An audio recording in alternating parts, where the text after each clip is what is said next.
Amém. Glória a Deus. Glória a Deus. Aleluia. Vamos ajeitar um culto em casa. Amém. É, Deus nos abençoe. Fiquem livres para então, boa poderem noite a ministrar. todos. Eu abençoo. Tá parado? Oi. Pode falar. Estamos ouvindo. Boa noite a todos. Eu abençoo a todos que estão aí na live. Todos nós possamos ser abençoados pela Amém. palavra revelada. Amém. Então, o Glória a Deus. hoje é para falar quem de nós nunca fomos ameaçados, Verdade. né? Então, nós vamos ter esse tema, somos ameaçados. Eu vou ler aqui no Salmo 88:3. Pois as aflições que caíram sobre mim são tantas que estou perto da morte. Na outra versão fala, não há mais lugar em meu coração para tantas tristezas e males. Sinto que estou muito próximo da morte. E no Salmo 116:3, ele diz, a morte me olhou de frente e que me levou no seu laço. Fiquei completamente dominado pelo medo. E o desespero e a tristeza me pegaram. Eu vou passar a palavra para a Vaxi agora, Amém. para Amém. trinchar isso. Glória a Deus. Para nós é um privilégio, uma alegria muito grande poder estar com os irmãos aí de Feira de Santana, da Bahia, do Nordeste, de Minas Gerais, tem muita gente aqui de Belo Horizonte, de tantos outros lugares. E como Giovanni acabou de ler a palavra do Senhor, o tema que o Senhor colocou no nosso coração é que nós somos ameaçados. Quem de nós nunca viveu dessa forma? Quem de nós nunca experimentou passar por uma situação de uma ameaça? E isso é muito propício para os dias que nós estamos vivendo agora. Tantas pessoas se sentem tão ameaçadas por um vírus que a gente nem consegue visualizar, mas nós somos ameaçados por ele, né?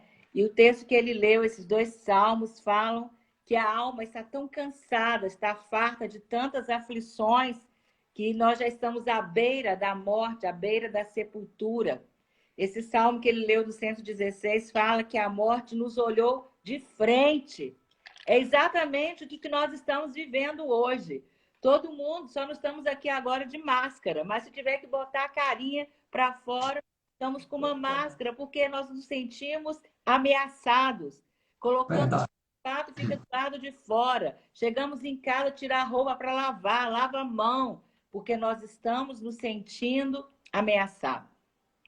E bem, num tempo onde existe tanto conforto, né? Nós estamos aqui, vocês aí, a mais de 1.000 quilômetros de distância, e graças a essa tecnologia, isso nos proporciona estarmos pertinhos, né?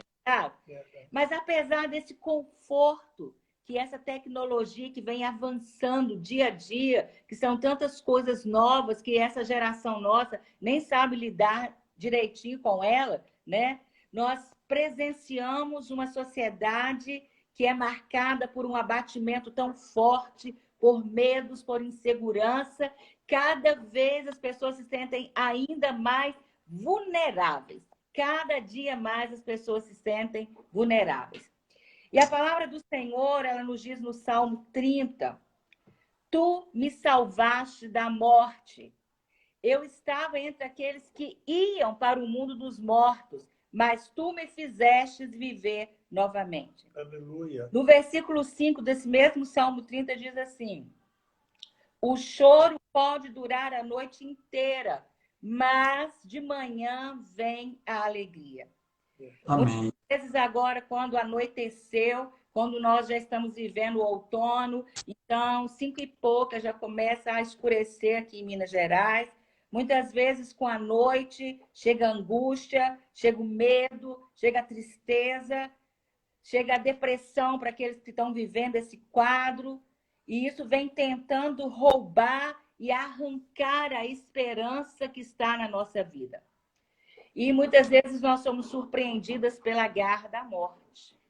E muitos têm descido à sepultura. Não apenas a sepultura física, onde entra num caixão, onde nós somos jogados num túmulo com terra por cima. Mas muitos descem uma sepultura emocional, muitos descem uma sepultura espiritual. Somos oprimidos por uma falta de vontade de viver. Somos imobilizados pelo medo, pelo pânico e por essa depressão. Mas só o nosso Deus, só o nosso Pai, ele pode abrir essas terríveis prisões da morte. Só ele. Amém. Só ele pode nos arrancar da cova. Só ele pode nos redefinir. Só ele pode estruturar a nossa vida novamente. Só ele pode soprar sobre nós o fôlego de vida, o espírito de vida. Aleluia. Só o nosso Pai pode resgatar essa nossa capacidade emocional, que vai nos levar a desenvolver e a experimentar um favor glorioso do Pai sobre nós. Amém. Porque quem de nós, ou todos nós já experimentamos, já passamos por dores, por crises, por circunstâncias difíceis. Estamos vivendo isso agora. E eu tenho dito, pastor, que o que nós estamos vivendo agora e como será depois dessa pandemia, ninguém tem a receita desse bolo. Não. Ninguém nunca viveu isso. Não adianta Verdade. a gente ir em algum lugar, porque a gente gosta muito de copiar a receita do bolo para repetir a receita. Mas agora não dá para copiar, porque ninguém nunca experimentou isso antes. Nós vamos precisar de buscar na fonte. Nós vamos ter que correr para o Senhor para que Ele possa nos alinhar. Vamos ter que alinhar os nossos ouvidos espirituais para que Ele possa Amém. falar a receita desse bolo daqui para frente. Não existe. Amém. Porque nós estamos vivendo um tempo único, diferente. E quem de nós nunca viveu situações assim? De angústias, de tristezas, que foram nos empurrando para, quem sabe, a gente se sentir com uma noite escura que não teria mais fim. Isso é um aspecto muito real, está muito dentro da realidade da nossa vida. Não adianta a gente falar que não existe sofrimento, os sofrimentos, eles estão aí. A realidade da dor, ela existe. As perdas são inevitáveis, elas batem a porta, não tem como correr. Mas o salmista, ele diz uma coisa muito profunda. Ele vai explicar que existe um limite para essa tristeza. O nosso glória. controle, queridos, existe um limite para aquilo que você está vivendo. O texto de Salmo 30 fala que o choro pode durar uma noite. Mas, gente, vai ter amanhã. O dia Amém. vai ter, o sol vai raiar. Assim como o dia, ele chega antes da noite, a alegria, o júbilo, o nosso exaltar, o nosso cantar, ele deve chegar, ele deve vir antes de atravessar o mar. Ele deve chegar antes da tristeza. E eu queria que você abrisse nessa noite a sua Bíblia. Eu não vou ler o texto todo por causa de uma coisa chamada relógio, né? Mas eu queria que você lesse todo esse texto depois de 1 Reis, o capítulo 19. E para ficar mais interessante ainda, você pode ler o capítulo 18 também. Nós vamos trabalhar um pouco dentro desse 1 Reis, capítulo 19, e à medida que eu for lendo, que eu for falando, eu vou lendo o texto. A gente vai ver a história de Elias, lá no Monte Horebe. Elias significa cujo Deus é Jeová. Elias foi um homem, um profeta de Deus, marcado por tantos feitos, tantos milagres, tantas coisas. Ele orava para chover e chovia, orava para parar de chover e a chuva não vinha. Ele era um morador de Gileade. Nós tivemos a oportunidade de estar em Gileade, de passar lá cantando ao médico em Gileade, a bálsamo em Gileade. E já aproveito para profetizar que você vai subir a Israel, você vai subir a Sião, para poder glorificar ainda muito mais de perto o nome do nosso Senhor. Amém. E esse texto, quando você volta a página no 1 Reis 18, no versículo 4, a gente vê que Jezabel, ela exterminou os profetas do Senhor. Jezabel não se conteve apenas em estar ali oprimindo, impondo a sua religião, a religião de onde ela tinha vindo. Ela estava perseguindo os seguidores do Senhor e ela estava matando os profetas de Deus. E nos dias de hoje não é diferente. O espírito chamado Jezabel, espírito não tem sexo. O que o espírito de Jezabel quer fazer na igreja de Jesus é cortar a cabeça dos profetas. O que Jezabel quer fazer é calar a voz profética. Mas eu quero desafiar você a não permitir que esse espírito venha te intimidar, venha te calar, venha te impedir de avançar na obra do Senhor. Em nome de Amém. Quando a gente Amém. lê 1 Reis 18, no versículo 20, diz que Elias, então, ele enfrentou, ele teve coragem, ele estava cheio de ousadia do Espírito, e ele enfrentou os profetas de Baal lá no Monte Carmelo. Todas as vezes que nós estivemos no Monte Carmelo, nós estivemos e vivemos experiências únicas de muita oração, de receber muita coisa de Deus. Nós travamos muitas batalhas ali em favor da nação brasileira, em favor de nossas eleições, em favor dos nossos governantes. E aquele lugar é um lugar impregnado da graça do Senhor. E o profeta Elias, então, naquele momento, ele enfrenta os profetas de Baal ali no Monte Carmelo. E aí, no versículo 40, ainda, 1 Reis 18, fala que ele conseguiu matar os profetas de Baal. Mas, queridos, preste atenção. É como mexer numa caixa de marimbondo. Foi o que ele fez. Ele desafiou os profetas. Ele matou os profetas. Ele infringiu contra Jezabel, que fazia parte do governo. Ela era a esposa do rei de Israel. Então, os contra-ataques, eles vieram contra o nosso profeta Elias. O inimigo, ele vai ficar sempre esperando para agir contra a sua vida. Porque a função dele é essa, matar, roubar e destruir. Quando nós chegamos, então, aqui no 1 Reis 19, no primeiro versículo fala que Acabe fez saber a Jezabel. Acabe também era muito meninão, tudo ele corria para a esposa para chorar, né? E ele fez saber a Jezabel tudo quanto Elias havia feito e como ele havia matado os profetas de Baal à espada. Olha o que Acabe fez saber a Jezabel, então. Jezabel, ela tinha o poder, ela tinha a autoridade no governo de Israel.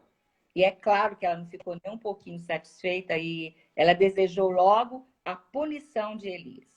Quando chega no versículo 2, ela vai fazer o quê? Ela vai mandar um recado para Elias. E ela diz assim, então Jezabel mandou uma mensagem a Elias. Se fosse hoje, ela ia mandar um WhatsApp, né? Ela ia mandar um e-mail, ela ia telefonar, mas ela mandou um recado para Elias. Ela mandou um recadinho para ele. E Elias recebeu não apenas uma má notícia. Ele não recebeu apenas uma notícia ruim. Não foi só isso. Mas eu costumo falar que ele recebeu um decreto de morte. Porque o texto fala assim, faça-me os deuses como lhe aprouver, se amanhã a essas horas não fizer eu a tua vida como você fez aos profetas. Ela fez um decreto de morte. Ela mandou avisar para ele, olha, eu vou exterminar com a sua vida. Assim como você fez, eu vou fazer também.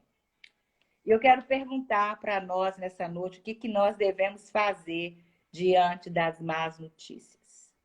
O que você tem feito diante de tantas más notícias na internet, né, na televisão, nos grupos de WhatsApp? O que você tem feito com as más notícias? A palavra de Deus nos diz no Salmo 112, no versículo 7, não se atemoriza de más notícias. O seu coração é firme. Amém. O seu coração é firme, confiante no Senhor. Amém. Outra versão, ele não tem medo de receber más notícias. A sua fé é forte. Sua fé é forte, meu irmão. Aleluia. Pois ele confia no Senhor. Hoje, eu e você podemos escolher não ficar ouvindo más notícias. Eu já fiz um propósito, não ouço mais, há mais de um mês, ligar a televisão para ouvir más notícias, porque elas vão sempre repetindo, para alarmar, para apavorar. Se vier uma coisa muito extraordinária, nós vamos saber imediatamente. Então, para que vamos viver nesse massacre de ouvir péssimas notícias? As más notícias, elas têm um caminho. As más notícias nos levam a esse desânimo, nos levam a ter medo. As más notícias nos levam à depressão. É verdade. Não é verdade? E foi exatamente isso que aconteceu com o nosso profeta Elias. Eu não posso me esquecer que ele estava saindo de um combate, ele estava cansado fisicamente, cansado emocionalmente, tinha se desgastado espiritualmente. E ele recebe de cara essa bomba, desse decreto de morte sobre a vida dele. E aí no versículo 3 fala que ele temendo, o que ele fez? Ele resolveu fugir para salvar a sua vida. E a primeira coisa que ele faz, então, é deixar a companhia que ele tinha, que era aquele moço que estava aprendendo, era um aprendiz do profeta, é aquele moço que andava com ele. E a primeira coisa que ele fez, não quero mais ninguém. Essa é uma atitude muito forte de alguém que está passando pela dor, pela angústia, pela depressão. Ela procura, ela escolhe a solidão. Eu quero falar para você hoje que escolheu não tirar o seu pijama. Você que escolheu não se levantar. Você que está com medo de enfrentar a realidade da vida de amanhã. Saia deste lugar. Você que escolheu não querer mais andar com ninguém. Saia deste lugar. Fique próximo às pessoas que podem estar mais fortalecidas para fortalecer a você. A expressão de fé de Elias, as vitórias sobrenaturais que ele havia vivido lá no capítulo 18, enfrentando os profetas de Baal. Agora, o que ele estava vivendo? Ele estava aprisionado no meio do pânico, no meio do medo. Ele escolheu a fuga, porque ele precisava salvar a sua vida. E ele estava abatido, desanimado. É o que aconteceu com ele. Ele estava naquele momento apenas reagindo com a sua alma. Isso todos estamos propícios, que nós somos corpo, alma e espírito. Alma são os sentimentos, as emoções, a vontade, os nossos pensamentos. E aqui agora, ele deixou que a sua alma sufocasse o próprio espírito. Mas tudo isso foi um propósito das trevas. Tudo isso um propósito de Jezabel. Porque o que eu falei agora há pouco, Jezabel tinha uma função, calar a voz profética. Por isso, meu irmão, por isso, minha irmã, por isso, homem de Deus, mulher de Deus, se levante na força do Senhor, não se intimide, não deixe Satanás, não deixe Jezabel calar a sua voz profética. Se levante na força do Senhor. Porque quando Elias, ele sentiu medo, quando ele teve medo, ele deixou abrigar na vida dele esse sentimento de derrota, de fracasso. E o que ele fez? Ele escolheu o caminho do deserto. Ele não escolheu ficar no meio de pessoas. Escolheu o caminho do deserto, muito diferente do texto lá de Mateus 4, quando fala que Jesus, ele foi conduzido pelo Espírito Santo para o deserto. É diferente de eu fazer a minha própria escolha e ir para o caminho do deserto. Jesus, ele foi levado. Existia um propósito. Então, Jesus, ele foi conduzido. Mas Elias, não. Quando chega aí no versículo 4 de 1 Reis 19, ele fala que ele mesmo, porém, se foi ao deserto caminho de um dia. Ele que foi para o deserto. E aí diz que ele deitou à sombra de uma árvore, deitou à sombra de um zimbro, desse arbusto. E o que ele fez? Era tamanho a dor, a decepção, a frustração, o cansaço, a desesperança, o medo, o pânico, que ele pediu para ele a morte. Ele pediu a morte, fala aí no versículo 4, e pediu para si a morte. Ele diz, basta, estou cansado. Estou cansado de tudo isso. Ao mesmo tempo que ele... É tão interessante o ser humano, né? No mesmo tempo que ele fugiu para o deserto para se proteger de ser assassinado por Jezabel, ele falou, eu quero a morte. Você vê o nível que a pessoa chega de desalento, de sentimento que não adianta lutar. Ele permitiu que esse sentimento de desistência, esse sentimento invadisse a vida dele, esse sentimento que não valia mais a pena lutar. E de repente você está aí hoje pensando assim, não quero mais viver, quero desistir, porque eu estou cheio de compromisso amanhã, não sei como lidar, não sei como resolver, estou cansado, vou desistir, vou parar de lutar. Então vale mais a pena lutar. Quantos de nós temos vivido uma época assim? Esse cansaço físico, parece que dorme, não descansa. Um cansaço emocional. E Elisa, ele basta, estou cansado, quero encerrar aqui. Preste atenção. Depois de grandes vitórias, depois de tantas conquistas, que quando a gente vai lendo toda a vida dele para trás, tudo aquilo que ele havia conquistado, quando chega agora aqui nesse capítulo, ele tornou-se um fugitivo de Jezabel e Acabe. Ele ficou prostrado.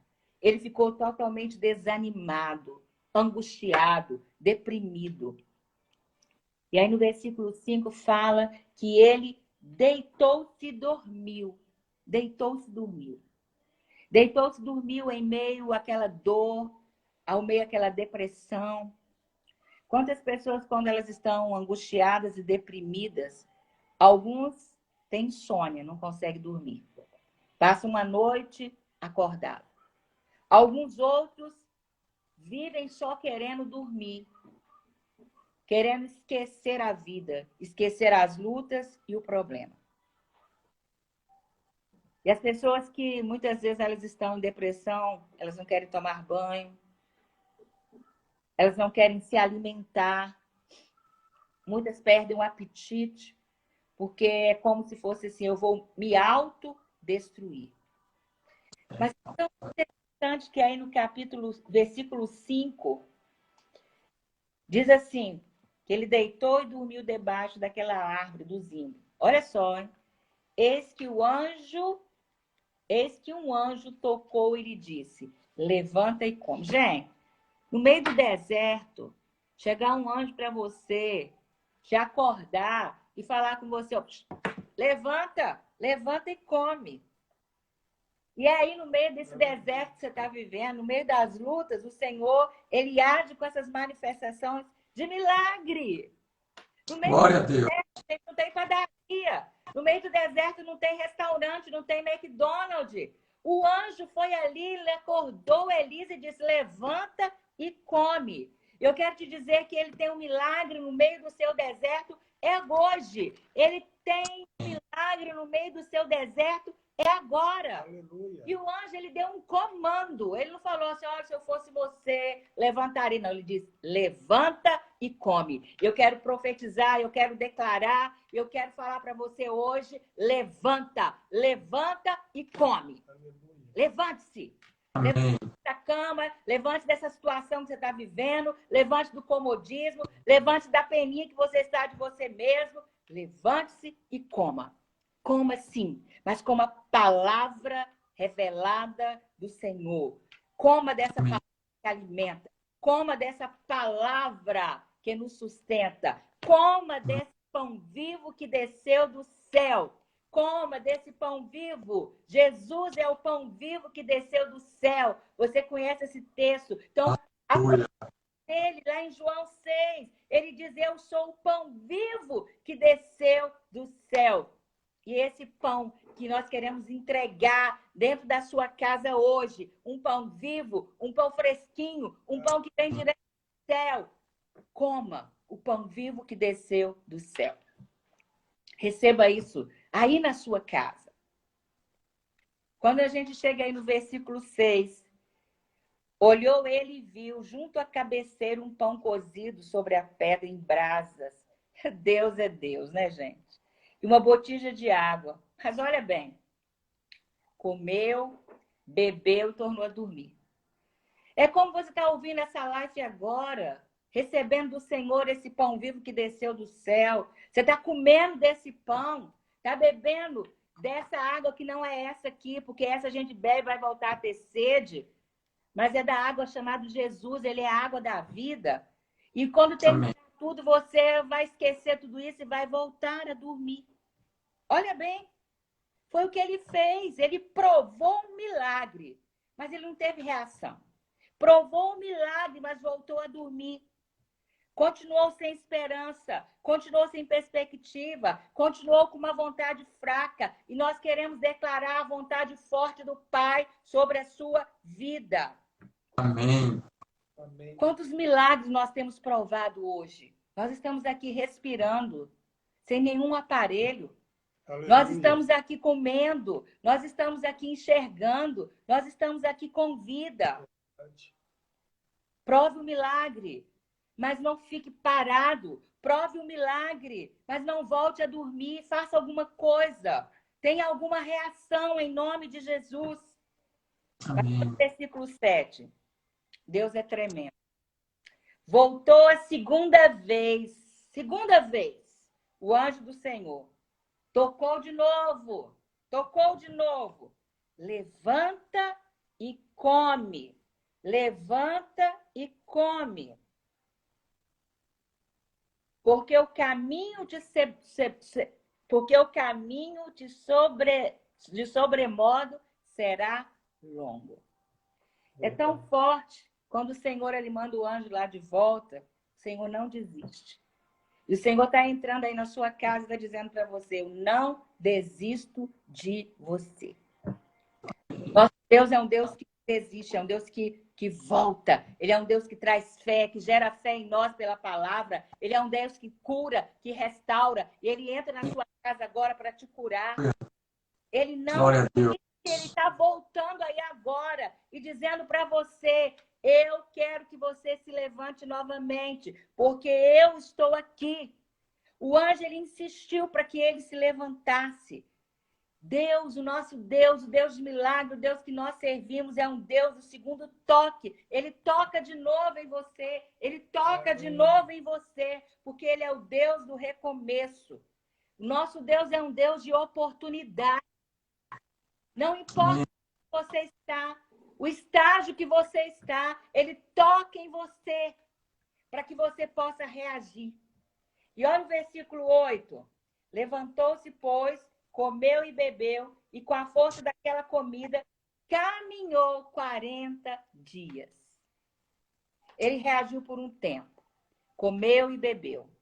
Ele se alimentou o suficiente, porque ele tinha uma jornada. Deus já vinha nos preparando há muito tempo, que era para a gente, como igreja, comer, beber, se alimentar, porque a jornada ia ser grande. Deus fala assim, que ele alimentou o suficiente para uma jornada de 40 dias e 40 noites. Até aonde? Até Horebe, no monte de Deus. Ou no monte Sinai, no lugar original onde Deus trouxe a revelação dele a Moisés. Só que Horebe é um lugar seco. Eu quero te falar que eu e você precisamos escolher ir para os lugares altos, para as montanhas. Lugar alto fala de libertação, da solidão, do medo, do pânico. Fala da libertação do abandono, do medo. Monte fala que é o lugar onde Deus pode restaurar a nossa visão, porque de lá nós vamos enxergar todas as coisas. Amém. Deus está falando comigo, com você. Saia desse lugar aqui de baixo, suba para as montanhas, suba para os lugares altos, porque lá eu quero falar com você. Lá eu quero me revelar a você. Acima dos problemas. Só que ele chega lá, em vez dele ficar ali para olhar tudo que Deus tinha para ele. Olha o versículo 9. Ali entrou numa caverna, onde passou a noite. E eis que ele veio a palavra do Senhor e lhe disse, que fazes aqui, Elias? Ele não teve força, queridos. Ele não teve força, ele teve uma nova recaída. A nossa vida é assim. Só que a gente não pode permanecer na recaída. Ele entra num buraco, ele entra numa caverna, ele entra num lugar escuro, frio, vazio, quem sabe cheio de bichos. Foi o lugar que ele escolheu. E aí o Senhor quer saber e pergunta, como se Deus não conhecesse. Mas ele pergunta para mim e para você, como ele perguntou para Elias. O que você está fazendo aqui? Eu te falei que era para vir para um lugar alto. Eu te falei para você vir para um monte, para você se libertar, para você restaurar a sua visão. O que você está fazendo nesse buraco escuro? O Senhor diz para mim e para você, sai daí desse buraco, porque eu não fiz buraco para vocês. Eu não escolhi buracos escuros. Eu escolhi para vocês lugares altos. Amém. Lá nos lugares altos, longe dos problemas, das lutas, das dificuldades. Lá onde você será fortalecido. E o Senhor, ele fala, o que você está fazendo aqui? O que você está fazendo com a sua vida? O que você está fazendo no meio da crise, do problema, da dificuldade? Olha o versículo 10. Ele respondeu, olha bem, hein? Ah, coitadinho de mim.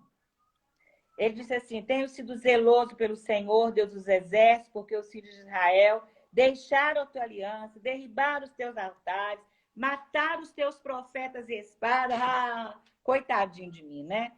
E eu fiquei só. Ainda procuram tirar-me a minha vida. Ele estava fazendo da sua vida agora um mundo de lamentações. Ele resolveu se queixar. Coitadinho de mim. Tanta autocomiseração. Que peninha de mim, ó céus, ó terra, ó vida. Cheio de sentimentos de abandono, de medo, medo da morte. Ele estava se sentindo assim, cansado fisicamente, emocionalmente. Estava se queixando de Jezabel, se queixando do povo. Tenho sido zeloso, tenho feito tudo e olha a condição que eu estou. Ser forte e corajoso. E o Senhor está dizendo, seja forte e corajoso. Ele estava reclamando que o meu irmão, né, os filhos de Israel, os meus irmãozinhos, eles romperam a aliança com o Senhor. Eles pecaram, eles quebraram a aliança com o Senhor. Não é assim que a gente faz? A gente começa a ver o erro de um, do outro, defeito de todo mundo. Esquece até dos nossos próprios problemas.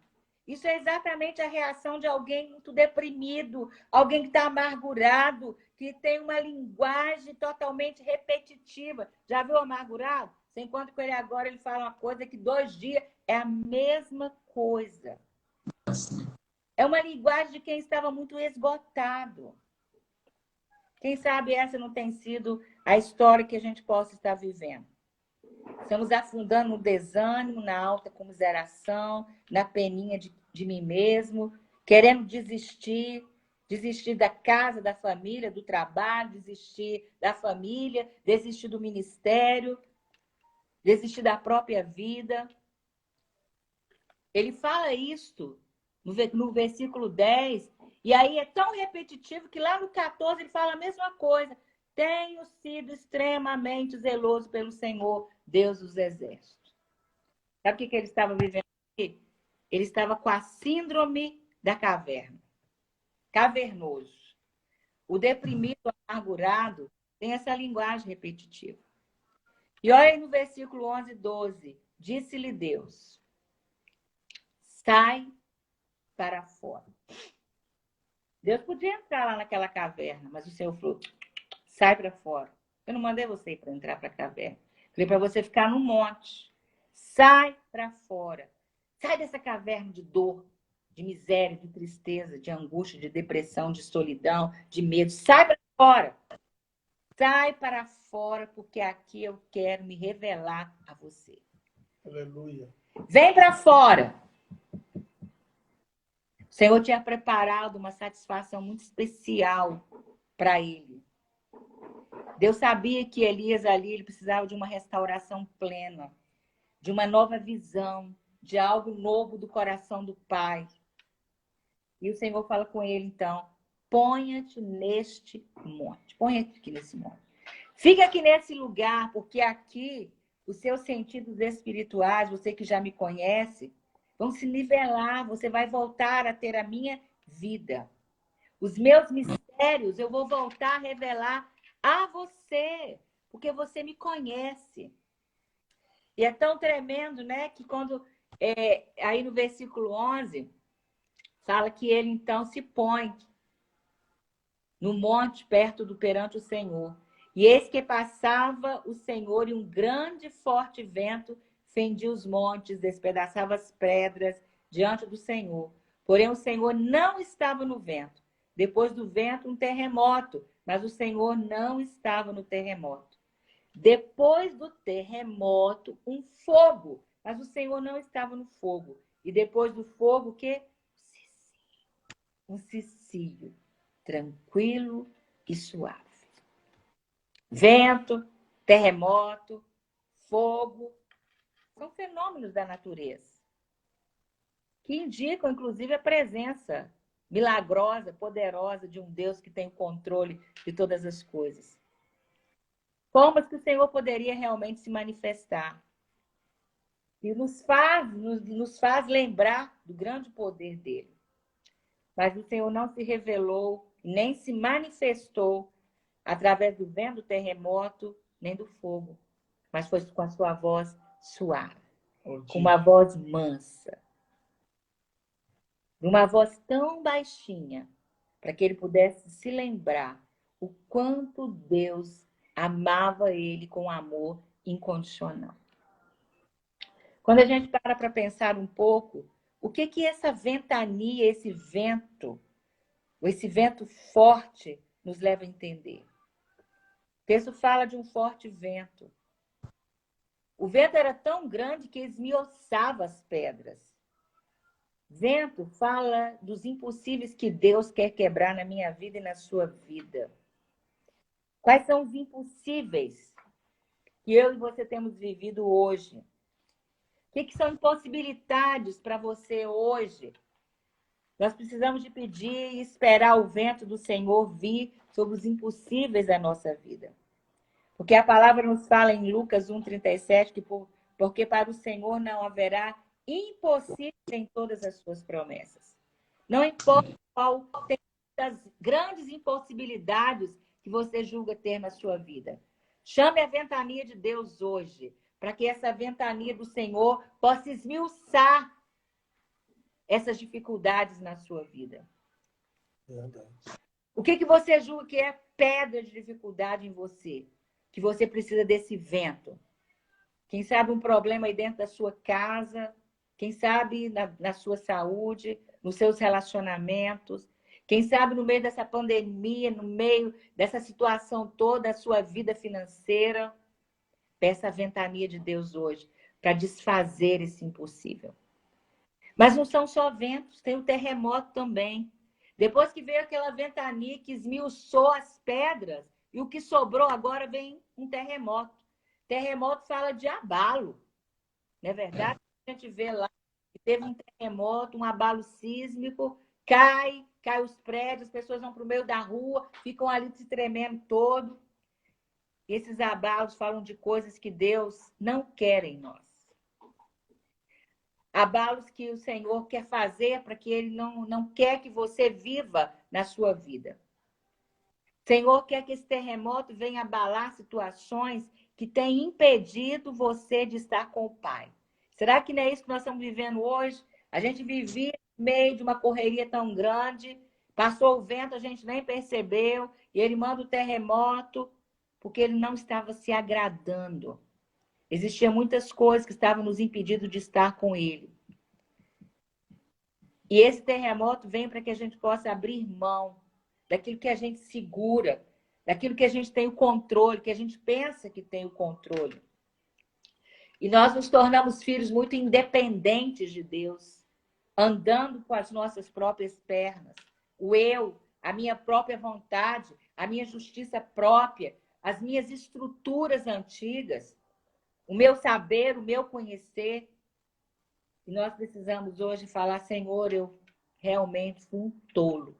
Eu preciso permitir que o terremoto do Senhor venha sobre minha vida, para abalar essa estrutura minha que está muito firme, uma estrutura muito humana. Eu preciso desconstruir para permitir o Senhor começar uma nova construção em minha vida. Por isso eu preciso que esse terremoto venha mesmo, para jogar toda essa construção de anos, que venha isso tudo, venha abalar a minha vida, para que eu possa permitir que o Senhor faça uma nova construção segundo o teu querer e a tua vontade. Amém.